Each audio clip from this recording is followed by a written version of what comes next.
तेभ्यः हे सुरासुरमडुसिन्धु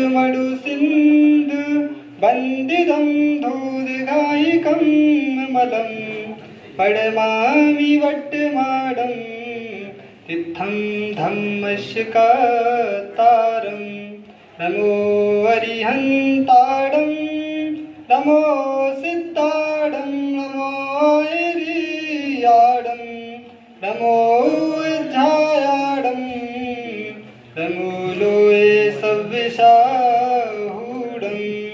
जय बोलो अनंतानंद परम सिद्ध भगवान की, देवादिदेव 1008 आदिनाथ भगवान की, परम पूज्य आचार्य भगवान कुंद कुंद स्वामी की, परम पूज्य आचार्य गुरु विशुद्ध सागर जी महाराज की, अहिंसामय विश्व धर्म की। भाव बंधुओं, भगवान महावीर स्वामी इस विश्व में मात्र एक ऐसे वक्ता हुए जिन्होंने विश्व में जीवों को जीने की कला ही नहीं सिखाई, साथ में मरने की भी सम्यक पूर्वक कैसे समाधि पूर्वक वो व्यक्ति मरण करे इसकी भी कला सिखाई। और इस बात को आचार्य भगवान समंतभद्र स्वामी ने बहुत सुंदर रूप में व्याख्यान किया कि व्यक्ति कैसे समाधि में निष्ठ हो। तो उन्होंने कहा, एक गाथा के माध्यम से उन्होंने उपेय और उपाय तत्व की व्याख्या की। तो उन्होंने कहा कि जो भी व्यक्ति उपेय को प्राप्त करेगा उसको उपाय तो करना ही पड़ेगा। बिना उपाय के कोई भी व्यक्ति उपेय को प्राप्त नहीं कर सकता। यथार्थ में आपको उपेय की प्राप्ति का विकल्प है तो आपको उपाय करना ही पड़ेगा। उन्होंने कहा दया दम त्याग समाधि निष्ठम। तो समाधि को उन्होंने यहाँ पर उपेय तत्व में रखा कि समाधि आपका उपेय है, उसकी प्राप्ति का साधन दया दम और त्याग है।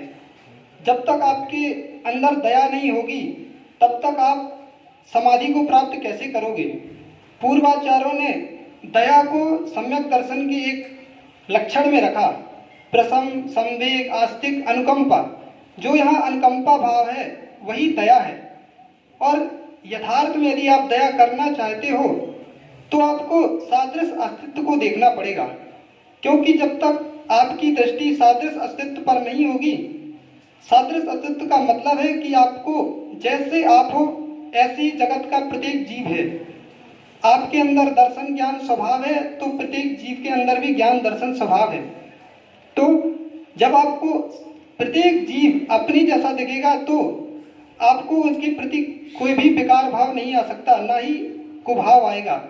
आप जब उसको अपने जैसा देखोगे तो आपके उसके प्रति दया के भाव स्वयं प्रकट होंगे। तो प्राणी मात्र के प्रति दया करना, ऐसी दया भगवान महावीर ने सिखाई। दूसरा तत्व रखा उन्हें दया दम। दम अर्थात इंद्रियों का दमन।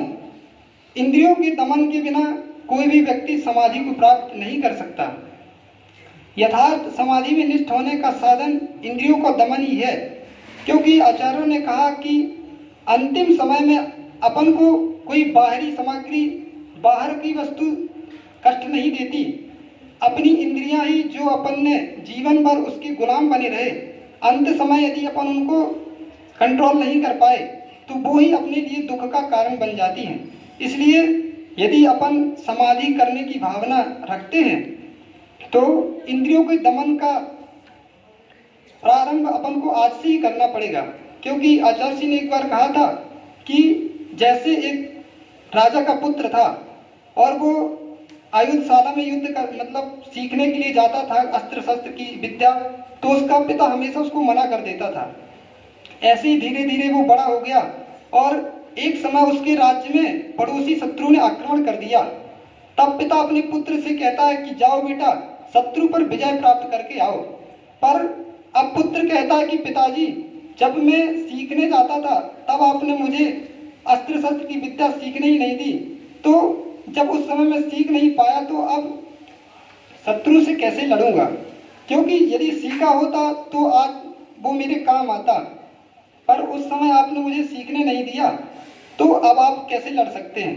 तो ऐसी अपन जो व्यक्ति की ऐसी धारणा है कि अंत समय जब आएगा, बुढ़ापा मेरा आ जाएगा, तब मैं इंद्रियों को अपनी कंट्रोल में कर लूँगा, तो ऐसे नहीं हो सकता।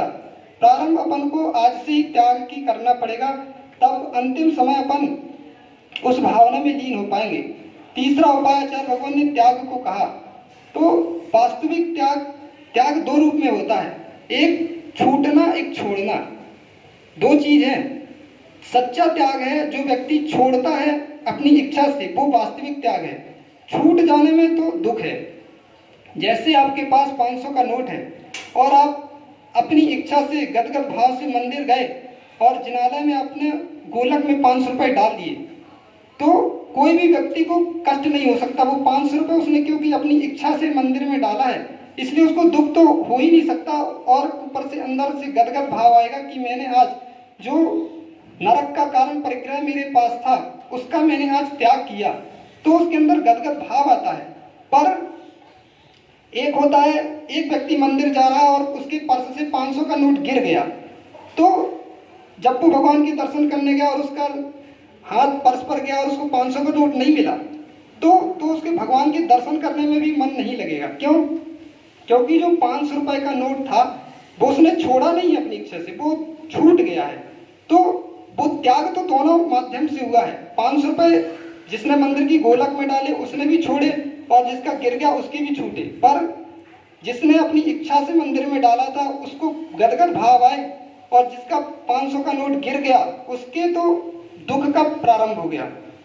तो आचार्य भगवान ने कहा कि दोनों स्थिति में व्यक्ति से चीज तो छूटेगी। ऐसी ही, क्योंकि जो भी चीज अपन को बाहर से संयोग हुआ है उसका वियोग निश्चित है, तो छूटे इसके पहले अपन उसको छोड़ दें, तो जो भी अपन को प्राप्त हुआ वो छूटेगा, ये निश्चित है। तो अपन अपनी इच्छा से छोड़ दें तो अपन को प्रसन्नता का अनुभव होगा, और यदि छूटेगा तो अपन को कष्ट महसूस होगा। इसलिए भगवान ने कहा कि त्याग ही समाधि में निष्ठ होने का साधन है। तो अपन को त्याग के संस्कार आज से ही डालना चाहिए, तभी हमारी समाधि सम्यक हो सकती है।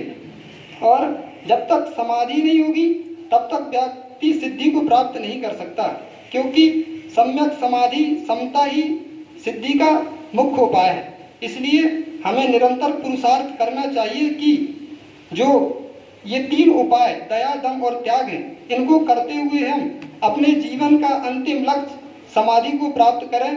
बस इसी भावना के साथ भगवान महावीर स्वामी की जय।